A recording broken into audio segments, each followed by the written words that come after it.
T20 ఫార్మాట్కి Rohit Sharma captaincy నుంచి అతను retirement ఇచ్చిన తర్వాత సూర్యకుమార్ యాదవ్ని కెప్టెన్గా చేస్తున్నామని చెప్పేసి హెడ్ కోచ్ అయినటువంటి గౌతమ్ గంభీర్ రీసెంట్గా అయితే ప్రకటించడం జరిగిందనమాట.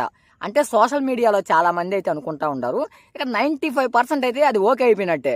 మరి హార్దిక్ పాండ్యా గమ్ముకుంటాడా అంటే హార్దిక్ పాండ్యాకే అందరు అనుకున్నారు అతనికి ఇస్తారు, ఇంకా అతనికి అనుభవం ఉంది కదా, T20లో కూడా ఐపీఎల్లో కూడా అతనైతే కెప్టెన్సీ చేసిన అనుభవం ఉంది కాబట్టి అతనికి ఇస్తారని ప్రతి ఒక్కరైతే అనుకున్నామని చెప్పి నేను మొన్న వీడియోలో కూడా అయితే చెప్పడం జరిగిందనమాట.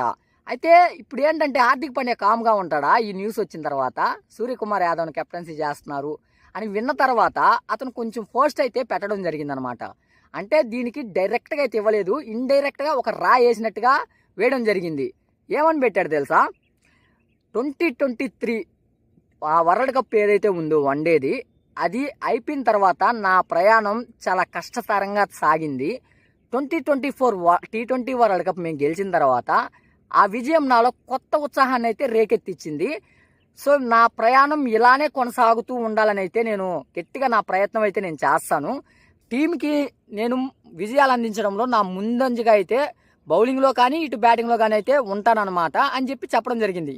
ఇంకోటి ఏమని చెప్పాడంటే, ఇన్ని రోజులు నేను కష్టపడ్డాను, సో ఈ రోజు నాది కాకపోవచ్చు, రేపటికి ఎప్పటికైనా కష్టపడుతూ ఉంటే ఒక రోజు అంటూ నా వాల్యూ కూడా తెలుస్తుంది అని చెప్పేసి అయితే అతను పోస్ట్లో పెట్టడం జరిగిందనమాట. అంటే దీనికి ఇండైరెక్ట్గా గౌతమ్ గంభీర్ కానివచ్చు, సూర్యకుమార్ యాదవ్ కానివచ్చు పెట్టారని అనుకోవచ్చు.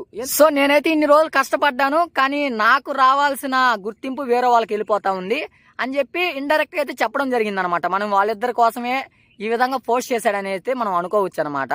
అంటే హార్దిక్ పాండ్యా సోషల్ మీడియాలో ఎప్పటికి ఇవ్వాల్సింది అప్పటికప్పుడు ఇచ్చేస్తాడు, కామ్గా ఉండే పర్సనాలిటీ అయితే కాదనమాట అతని క్యారెక్టర్. సో మరి చూడాల్సి ఉంటుందండి. మ్యాక్సిమం 95% అయితే ఇక 100 కూడా అనుకోవచ్చు. T20 ఫార్మాట్కి అయితే కంపల్సరీ కెప్టెన్ అతనేనమాట. సో మీరు అతను కెప్టెన్సీ చేయడం వల్ల మీ అభిప్రాయాన్ని కామెంట్ సెక్షన్లో తెలియజేయండి. నేను కూడా అయితే తెలుసుకుంటాను అతను కరెక్టా కాదా.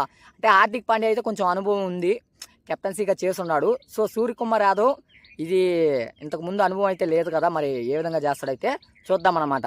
సో మొత్తానికి వీడియో ఇది గాయస్. వీడియో నచ్చితే లైక్ చేయండి. అలాగే మీకు క్రికెట్ గురించి ప్రతి ఒక్క అప్డేట్ కావాలన్నా మన ఛానల్ ఖచ్చితంగా సబ్స్క్రైబ్ చేయండి.